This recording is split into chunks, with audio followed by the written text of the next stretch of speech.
Bring you this now. The World Press Freedom Day, is today, and there's not much to celebrate for many journalists around the world. According to Amnesty International, media houses across East and Southern Africa have come under increasing attack in the past year alone.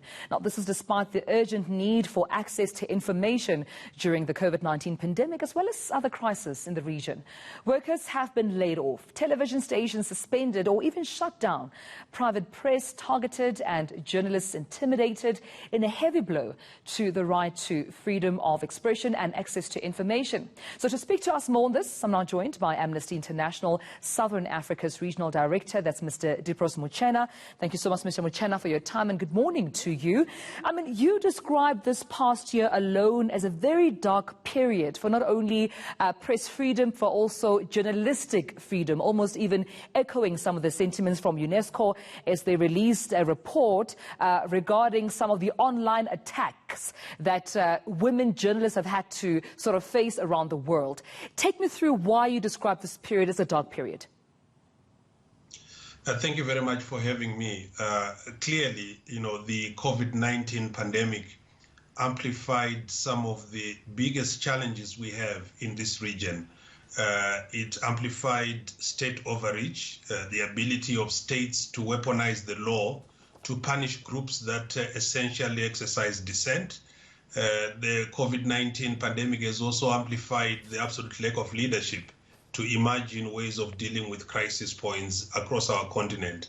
And with respect to journalists and the media, 2020, including now, was one of the worst years in which journalists and media organizations suffered a barrage of onslaughts targeted mainly for uncovering uncomfortable truths and reporting failures of government in terms of handling the pandemic, but also exposing corruption that was associated with looting resources of the public that were supposed to be directed towards COVID-19. So media organizations, especially independent groups, journalists as individuals, some of them even faced death in countries like Somalia. In Zambia, TV stations closed. In Angola, the same thing. Yeah. So we are highlighting this as a crucial moment for governments to turn around this situation. Absolutely. Let's perhaps get into more details with some of those examples that you mentioned. We understand that you are raising these concerns because of those, realities on the ground from the East and Southern Africa regions. But when we look at Southern Africa, you did make mention of Angola, for example. I mean, just last month alone, 3 media houses having to have their licenses suspended. When we go to Mozambique, last year in August, a media house being petrol bombed. When we look at Zimbabwe, we know, journalist Hopewell Chinono has constantly been in the media with regards to police intimidating him. Give us a brief summary of some of those examples that we see in the Southern Africa region. Yes, indeed.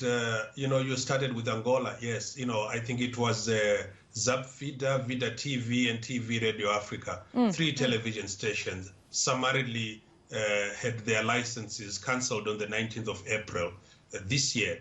And they did not see it coming as media owners. The Minister of Information, Technology and Communications, who among the region or within the region, somehow wield significant powers to determine the fate of media organizations, that decided that, they were not complying or they were participating in acts that causes public disorder, right, which is a favorite charge that many of the governments use across the region when they want to punish media organizations. Last year in April, Prime TV, in Zambia was subjected to similar acts when the Independent Broadcasting Association essentially, cancelled their operating license. And we know that Prime TV had been requesting money to be paid because they depend on advertising revenue for paying salaries of journalists. Right. And the IBA just summarily dismissed them. In Mozambique, the Canal de Mozambique newspapers' offices were burned to ashes.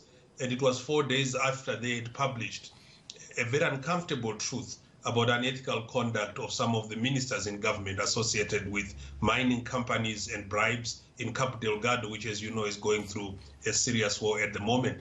And in Zimbabwe, journalist Duduzi Matutu, who unearthed the corruption related to the procurement of COVID-19 drugs, an issue that was amplified by Hopewell Chinono, also subjected to similar attacks. So these are trademark responses of governments that don't want the truth to be discussed by the public. Right, Mr. Muchena, due to time, briefly please, what is then your call to authorities within the diaspora in terms of dealing with some of the intimidation and media censorship that we're clearly seeing in some of these examples you've given? Well, our call is, media is a cornerstone of a free society. The ability to impart information, to receive information, process it through analysis, enables society to be a strong society, a free society, an imaginative society. Without an independent, vibrant, and free press, we are doomed to failure, and I think governments must take a rain check on the attitude and behavior we have seen to date, and we hope that they are listening to this message, because UNESCO are also calling for the same things. All right.